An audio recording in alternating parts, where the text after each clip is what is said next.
Nah, selamat sore, kembali lagi ke channel saya Rinto Sambuli. Nah, di sini saya akan menjelaskan materi dari dasar desain grafis untuk pertemuan yang keduanya. Nah, di sini saya tidak membahas lagi tentang ini, langsung saja ke bagian E di langkah-langkah kegiatannya, yaitu materi. Nah, yang pertama di situ ada bentuk atau shape. Menurut pendapat para ahli yang menyebut sebagai bidang atau media bentuk atau shape. Apabila dilihat dari proses pembuatannya, elemen bentuk atau shape dapat dikategorikan menjadi dua jenis, yaitu sebagai berikut. Jadi bentuk atau shape ini dapat dibedakan menjadi dua atau dikategorikan menjadi dua jenis. Nah, yang pertama itu atau bagian A, secara alami terbentuk, biasanya elemen itu terjadi secara natural sebagai contoh pemandangan alam. Jadi kalau yang kategori secara alami ini dia biasanya terbuat sendiri atau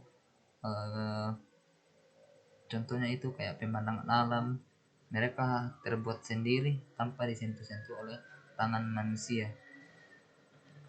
Nah, yang kedua itu atau bagian B, dibuat secara khusus dengan tool, terjadi akibat gerakan tool aplikasi yang membentuk pola bangun ruang tertentu seperti bentuk segitiga, bentuk bujur sangkar. Dan yang kedua, timbul dengan sendirinya karena ketidaksengajaan terjadi perbedaan warna, singgungan, garis atau tekstur.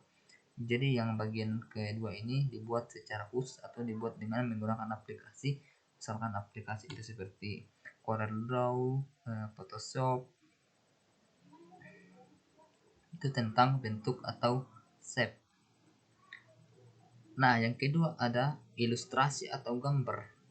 Nah, istilah ilustrasi berasal dari kata illustrate dalam bahasa Latin yang berarti menggambarkan atau menjelaskan tentang suatu hal. Dalam pembuatan ilustrasi ada dua metode yang digunakan, yaitu sebagai berikut. Jadi katanya dalam ilustrasi ini ada dua metode yang digunakan. Nah, yang pertama itu secara manual menggunakan peralatan tangan sederhana seperti ballpoint, pensil, kuas, airbrush, spidol, dan alat pewarna lainnya. Teknik ini sering diterapkan dalam proses lukisan pada media kanvas, pembuatan kartun, pada komik, sketsa kasar, dan lain-lain. Nah, katanya kalau pembuatan ilustrasi dengan secara manual ini kita menggunakan alat-alat seperti kuas, pensil, airbrush, dan ini seperti membuat lukisan, tidak jauh dari membuat lukisan. Jadi kita harus menggunakan tangan untuk membuat ilustrasinya, melukis, jadi semuanya itu manual. Nah, yang kedua itu menggunakan teknologi digital. Proses desain ilustrasi menggunakan peralatan komputer dengan dukungan software khusus. Pengambilan gambar dapat menggunakan file dari hasil jepretan kamera, camcorder, dan smartphone. Nah, kalau ini menggunakan media teknologi digital ini biasanya kita menggunakan HP atau komputer yang sudah berisi aplikasi misalkan Corel Draw, Photoshop. Jadi dalam membuat ilustrasi kita bisa menggunakan kayak hasil jepretan dari kamera, baru kita bawa ke aplikasi atau software untuk kita jadikan ilustrasi.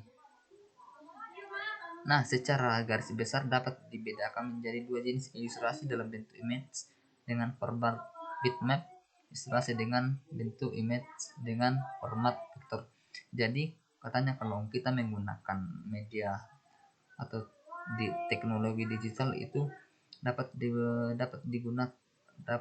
dibedakan menjadi dua jenis ilustrasi, yaitu dalam bentuk format bitmap dan format vektor.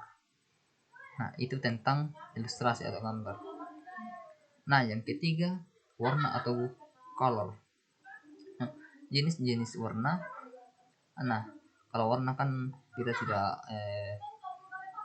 kalau masalah warna itu kan sudah tidak asing lagi bagaimana itu warna. Nah, kita kayak melangkah ke jenis-jenis warna. Nah, yang pertama itu ada namanya jenis warna primer. Nah, warna primer ini terdiri dari red, yellow, dan blue. warna ini dalam desain grafis sering dikenal sebagai warna pigmen. Nah, warna primer atau warna dasar. Jadi kalau warna dasar itu ada red, yellow, red, merah, yellow kuning, blue, biru. Nah, itu tentang warna primer.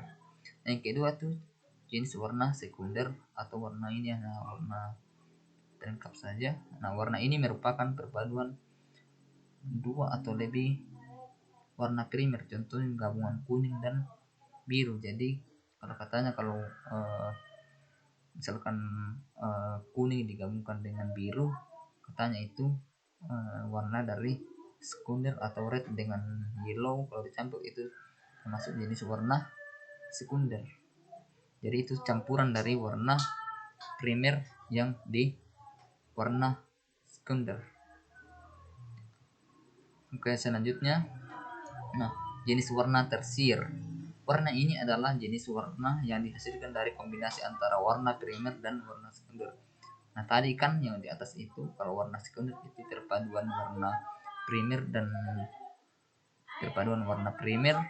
Nah, sekarang itu kalau warna tersier itu perpaduan antara warna primer dan warna sekunder.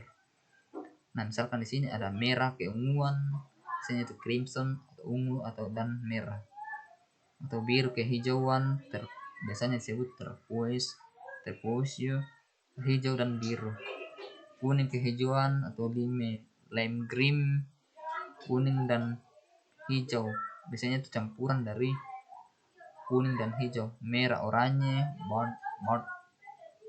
oranye, merah dan oranye. Jadi kalau di sini kalau crimson ungu dan campuran dari ungu dan merah. Jadi kalau warna tersier ini warna primer dan warna sekunder yang dicampur, yang kayak merah oranye, merah dicampur dengan orange, jadinya disebut dengan warna burnt orange. Nah, sekian dan terima kasih untuk materi hari ini. Nah, untuk tugasnya dasar dewasan untuk tugas kedua ini, nah, catat saja tugas yang kedua dasar desain grafis.